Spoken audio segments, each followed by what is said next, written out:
Salut! Je vous retrouve donc aujourd'hui pour qu'on parle du salon du livre jeunesse de Montreuil auquel je suis allée cette année pour la première fois. Je voulais vous donner un peu mes impressions et surtout évidemment vous montrer mes achats. Tout d'abord, je tenais juste à dire qu'en ce moment c'est vrai que je suis pas très active sur cette chaîne. La raison est toute simple, c'est que ces derniers temps je me suis plus consacrée à ma seconde chaîne, donc qui est Lost in Wonderland. Je sais pas si vous la connaissiez. De base c'est pas une chaîne Disney, mais j'avoue que je m'oriente un peu là-dessus. Donc voilà, mais après je ne parlerai pas que de Disney sur cette chaîne, je me laisse la liberté de parler d'autres choses. Mais en tout cas, si vous êtes fan de Disney, bah n'hésitez pas à aller jeter un œil si vous voulez. Tout d'abord, je vais commencer par là, j'ai un coup de gueule à pousser, qui n'est pas destiné au salon du livre de Montreuil, mais qui est lié. Si jamais vous allez pour la première fois au salon, surtout, n'utilisez pas Google Maps. Alors je vous montre mon téléphone et mon écran, mais c'est absolument pas Google Maps, c'est pas grave, hein, voilà. Pourquoi? Parce que moi c'est ce que j'ai fait. D'habitude Google Maps, franchement, j'ai pas à m'en plaindre, je m'en sors toujours très bien grâce à lui.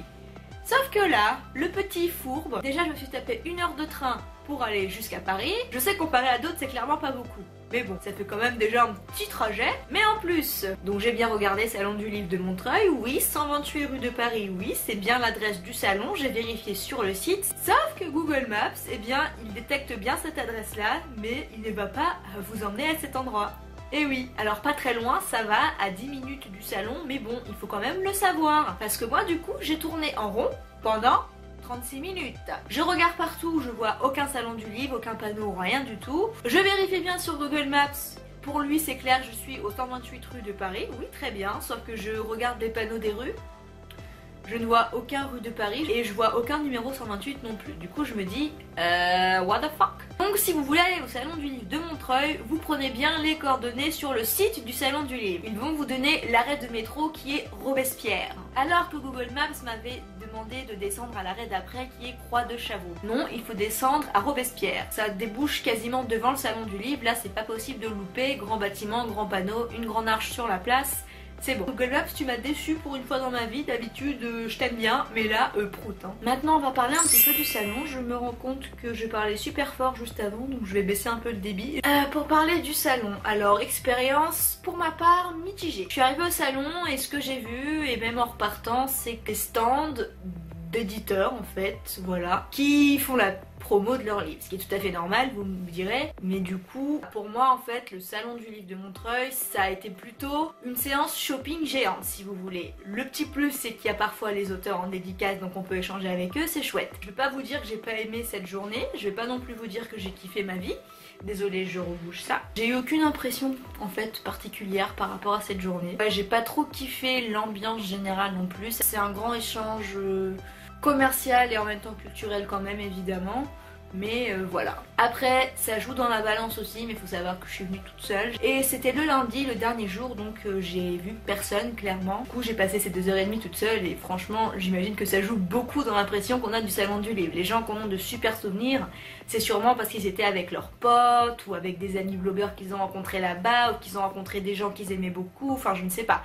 Mais j'imagine que l'expérience quand t'es à plusieurs, clairement tout de suite ça change la donne. J'ai quand même échangé avec un auteur notamment, quelques gens qui travaillaient, heureusement, et c'était sympathique. Mais voilà, c'est une expérience de Montreuil parmi d'autres. Je sais qu'elles sont toutes plutôt diverses et variées. Peut-être que l'année prochaine, si j'y retourne, ce sera pas du tout pareil, que ce sera mieux. Du coup, je vais vous présenter mes petits achats. Je vous les fais quasiment dans l'ordre, il me semble, mais je garde les 2 derniers pour la fin parce qu'ils sont importants pour moi. Donc le premier stand où je me suis arrêtée, c'était le stand des éditions Naos, enfin de la collection Naos, pardon. Donc j'ai parlé un peu avec le gars qui représentait la maison, qui m'expliquait un petit peu à chaque fois les romans que je tenais dans les mains, de ce que ça racontait et ce qu'il en avait pensé, voilà. Et donc il m'expliquait que Naos en fait c'est une collection qui a été créée par 3 maisons d'édition en partenariat ensemble. Donc nous avons Actu SF, Nemos et Les Moutons Électriques. Les 3 éditeurs forment déjà ensemble un collectif qui s'appelle Les Indés de l'Imaginaire a priori, et ils ont lancé donc cette collection Naos. Donc c'est un label jeunesse qui est dédié à la littérature, du fantastique, de l'imaginaire, etc. Et pour ceux qui connaissent un peu mon profil littéraire, vous savez que je suis pas trop fantasy. C'est pas trop mon dada. Mais là, comme c'était du jeunesse, ça me plaisait déjà un peu plus. Parce qu'en fait, la fantasy, entre guillemets, pour adultes, j'ai un peu de mal. Donc en premier, on a le tome 1 de Pérismère, qui s'appelle La Reine des Noctères, écrit par Frank Dive ou Dive. Bizarrement, c'est le genre de truc qui d'habitude m'attire pas plus que ça, voire quasiment pas.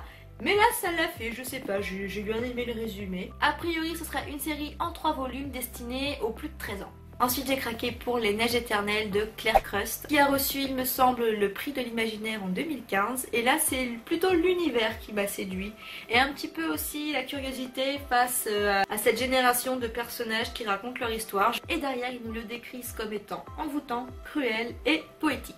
Et voilà, le début m'avait bien plu. Parce que ce que je fais quand je choisis un livre, c'est que je lis la première page au moins. Et si je suis bien lancée et que je me dis ouais je lirai bien la suite, et ben généralement je craque sur le livre. Suite à ça j'ai échangé un petit peu aussi avec une demoiselle qui travaillait au stand de Laos, très sympathique, qui m'a donné des petits conseils ensuite pour aller vers d'autres stands, et voilà. Ensuite je me suis attardée sur un tout petit stand des éditions Alzaban, et c'est là que j'ai eu ma première dédicace, donc de Jean-Sébastien Blanc.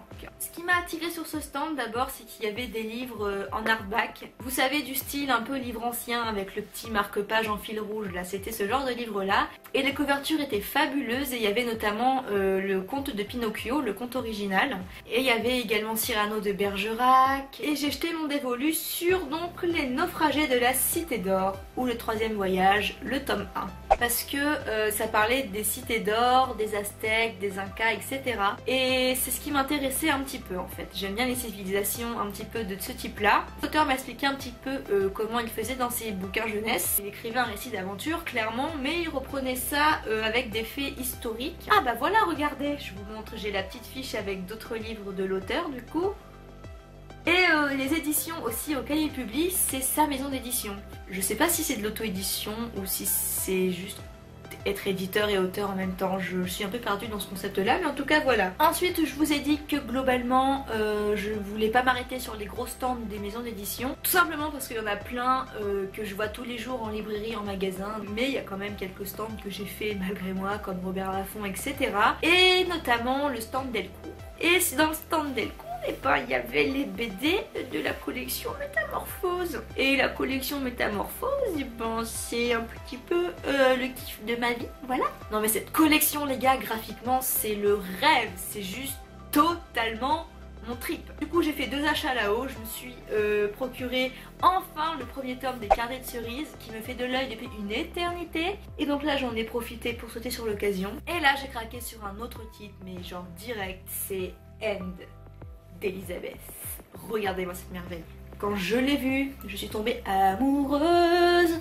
J'ai quand même feuilleté parce que des fois la couverture est magnifique et l'intérieur me plaît pas tant que ça. Faut savoir que je suis assez difficile en bande dessinée et ça m'a beaucoup plu, donc j'ai craqué clairement. Et en fait c'est de Barbara Canepa et de Anna Merli. Non, Elisabeth c'est le nom de la petite fille à mon avis, je vous dis des bêtises. Je suis red dingue de cet album les enfants. Genre vraiment, oh regardez le petit hibou derrière, il est mignon.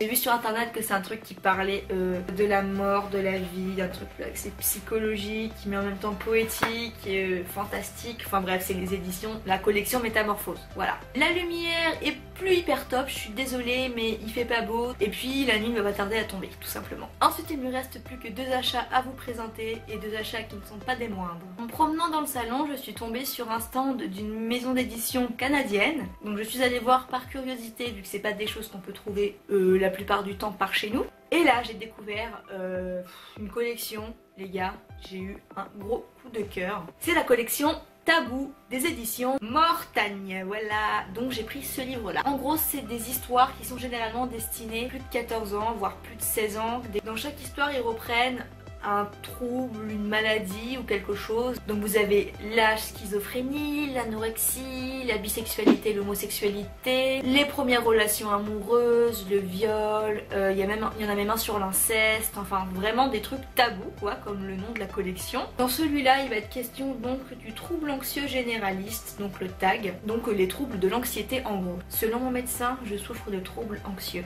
Et en dessous on a une petite définition du trouble de l'anxiété. Et voilà, j'ai choisi celui-là parce que, je sais pas, déjà la couverture m'intéressait parce que c'est une fille qui fait de la batterie, ça fait très rock'n'roll. J'ai regardé un peu de quoi traiter chaque livre et je me suis dit, le trouble de l'anxiété, je suis curieuse de lire un livre qui en parle. Mais j'ai d'ores et déjà prévu d'en commander d'autres sur leur site internet, j'en ai vu qui m'intéressaient beaucoup également. Et on termine avec mon dernier achat et en passant ma dernière dédicace. Quand j'ai vu cet album, je suis tombée amoureuse du premier regard, comme on dit, le coup de foudre. C'est un album des éditions Sipango qui s'appelle Le Chant des Pierres. Et voilà. Un Amérindien, un Amérindien, une Amérindienne, une légende fondatrice du peuple Sioux. Voilà. Vraiment, est-ce que je dois argumenter de pourquoi j'ai acheté ce livre? Honnêtement, je l'ai vu, il me le fallait, c'était obligé. En plus, je trouve l'album hyper joli. Je l'aime. Du coup, l'album a été écrit par Pascal Folio et illustré par Bénédicte Nemo et c'est elle que j'ai rencontrée. Donc elle m'a dédicacé ce très bel ouvrage en me faisant un dessin. Voilà. Voilà. Je suis très amoureuse de ce dessin, les gars. Je pourrais le regarder tous les jours de ma vie. Et je tiendrai déjà à dire que j'ai lu cet album dans le train et qu'il m'a beaucoup plu. J'ai vraiment beaucoup aimé. Je sais pas si j'en reparlerai dans une vidéo, donc je vous le dis directement que j'ai beaucoup aimé et peut-être que j'en reparlerai en détail sur mon blog sinon. Donc voilà, ce sera tout pour cette vidéo qui m'a coûté de la santé de la gorge. Vous êtes allé à Montreuil, je suis curieuse de savoir ce que vous avez acheté. Bon, j'ai vu qu'il y avait déjà pas mal de gens qui avaient fait des vidéos et je sais qu'il y a beaucoup de blogueurs qui vont faire bientôt leurs vidéos. Si vous y êtes allé seulement en tant que lecteur et pas en tant que blogueur ou compagnie, n'hésitez pas non plus à me le dire. Et puis je vous fais des bisous et on se retrouve bientôt pour une prochaine vidéo. Mouah.